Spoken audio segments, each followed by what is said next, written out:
How do I start this one? Okay, remember WW2 Zombies from 2017? It was developed by Sledgehammer Games and was a scary and innovative take on the Call of Duty Zombies mode. Unfortunately, the game got a lot of unbelievable bad receptions from the community. The Reddit and big YouTubers hated it. And that just sucked because I quite enjoyed it, and so did a fair amount of players.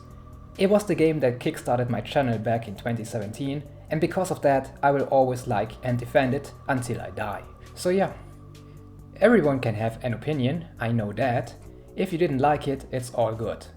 I know that everyone has a different take on how the Zombies mode should be, and that's great. But if you want to join me today to look back at some similarities between World War II and Cold War Zombies, you're more than welcome to. Now, I'm not gonna sit here and state that Cold War copied World War II Zombies, but I think we will see a pattern of some interesting game designs and innovations. Let's not forget that Cold War wasn't originally supposed to come out in 2020. It was Sledgehammer's turn to release a game. But due to conflicts about the end product, Activision put Treyarch in charge. We don't know for sure if Treyarch used assets from Sledgehammer Games or started all over again with the 80s setting, but maybe some Sledgehammer Games stuff found a way into the game. But enough of that, let's take a look. Let's begin with the appeal to casual players, by highlighting objectives or help texts. You wanna know how to turn on a power or pack-a-punch? Well, World War II Zombies was the first game to tell you how to do it. The base game map, The Final Reich, did not only tell you how to open Pack-a-Punch, it even went further and outlined how to do the whole Easter egg quest, something Cold War also adapted. To be fair, to a lesser extent, but still. Your on-screen objective text told you what to do next. So both modes tried to make it easier for casual players to complete their maybe first ever quest on a Zombies map. Let's also talk about the loadout system. World War II Zombies was the first game that let you start with a weapon, equipment and special ability. To be fair, you could only choose from a few pistols, a shotgun and a SMG, but that's exactly how they improved on this system with Cold War, because in Cold War you could start with any loadout weapon of your choice. Now, I know in Black Ops 4 you also had that system, where you could choose your starting weapon and ability, but still. It just shows how World War II Zombies was already paving the way for future improvements. Oh, interested to know what Black Ops 4 also adopted from World War II Zombies? Well, how about giving you a full magazine when picking up the max ammo? Or the map locations on the top left corner of your screen? Both were welcome additions for a better and easier Zombies experience in my opinion. And of course, special abilities, or field upgrades in Cold War Zombies. World War II Zombies had only 4 different abilities, but had an extra layer of depth with the player mods, which could add certain effects to its abilities. Very similar to how the tier 3, 4 and 5 Ethereum upgrades improved the Cold War field upgrades. One of the World War II abilities was called Frontline, which made the player like twice as strong and attracted all of the zombies to him. With the right mod, you could also refill your armor once you activate it. Sounds familiar? Well, it sounds a bit like Frenzied Guard. This one also refills your armor and attracts the zombies to you.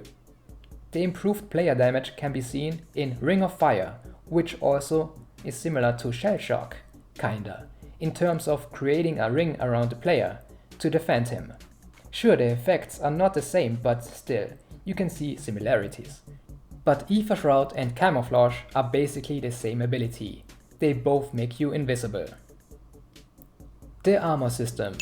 World War II Zombies introduced an armor system as a compensation for Juggernog, which made it basically a necessity. In Cold War, the armor is more of a bonus, but still part of your standard purchases like perks.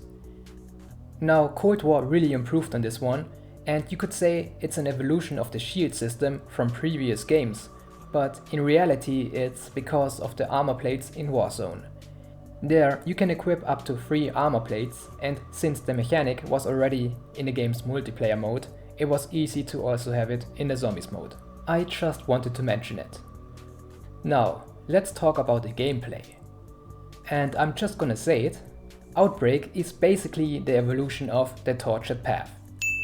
The Tortured Path, in case you didn't know, was DLC free in World War II Zombies, and consisted of 3 small maps, or should I say regions. In them you had to survive and do objectives.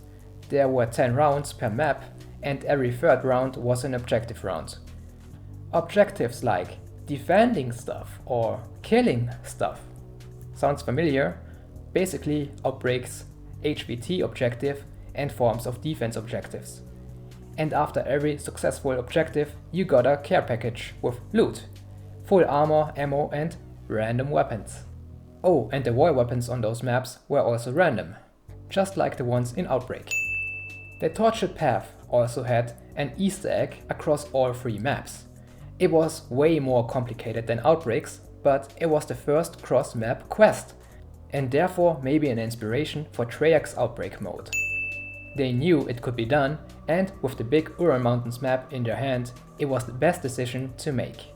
Yes, I'm not only a World War II Zombies defender, I also enjoy Outbreak. Fight me. Another gameplay similarity is something they added only recently. The Rampage Inducer is basically the Red Skull from the Tortured Path. See, after completing the Tortured Path's main quest at least once, you could unlock the Red Skull on all 3 maps. Upon activation from all players, the zombies' health and speed gets increased dramatically for the rest of the 10 rounds. It was no joke, the zombies got really aggressive and downed you in no time if you didn't focus. It's basically like the Rampage Inducer. This thing also turns up the zombies' aggressiveness and speed in Cold War. In both games it's a kind of bonus or alternative playstyle in case you feel like it. You can also do the main Easter eggs in this mode to further test your skills. Now, let's talk a bit about the story. And I'm just gonna begin with my favorite part. World War II Zombies introduced the Intel system, let's go! That's right, on the Final Reich there were several audio logs that you could find. Now, the game didn't give you a fancy pop-up, like in Cold War, when you picked them up, but you could watch them and read the Intel in the Intel menu. Yes, just like the Intel menu in Cold War. There were even 1 or 2 films that you could collect and watch, which is miles ahead of only audio recordings, but hey, you can't have everything. Cold War had Intel across the board and added more Intel with each season, so they definitely improved on this aspect. Okay, what else? How about the fact that our commander or boss, or however you're gonna call it, is basically the same guy? That's right, Weaver in Cold War is the bad elite general Hank Rideau from World War II Zombies confirmed. They both have the same beard, kinda. Yeah, that's it. I'm not gonna defend this one too much, but yeah, it's kinda funny how they are both officer in command, especially if you play as the secret characters in World War II Zombies instead of the main 4 protagonists. Then you play quite literally as a strike team with no story dialogue. Interesting, right? World War II's secret characters are basically like our operators in Cold War.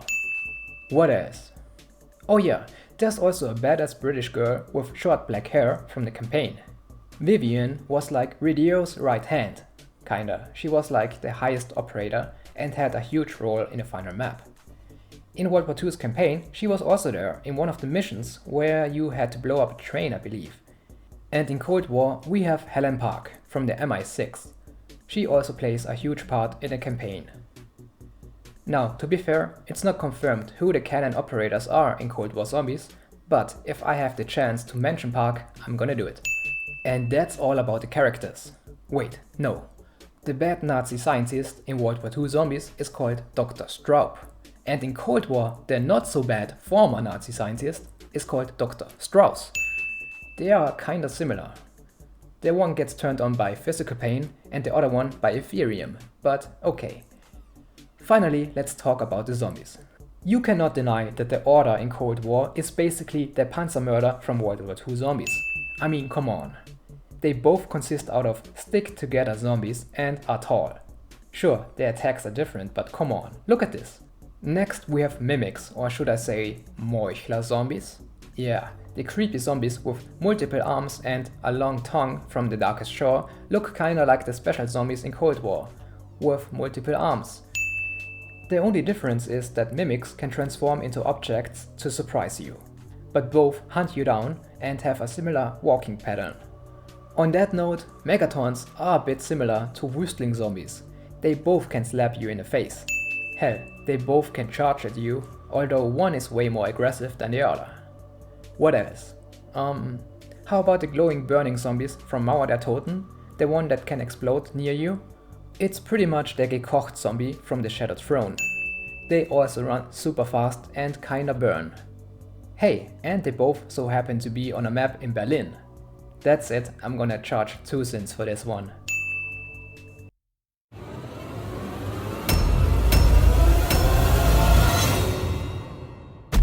Nobody saw this coming. We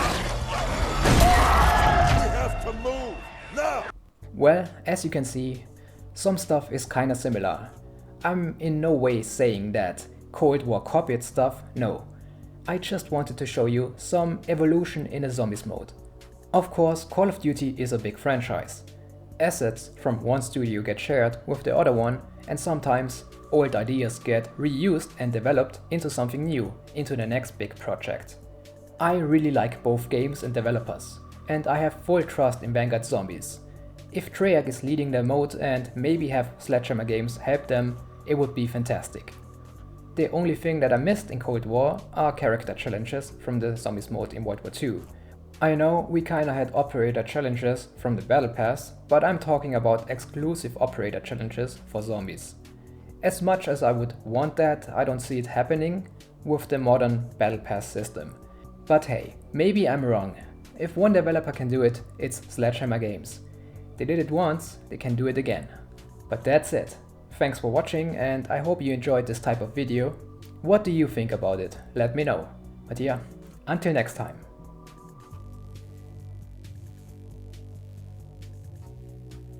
Oh, and the one time where you had to carry this gigantic battery in the machine during the main quest?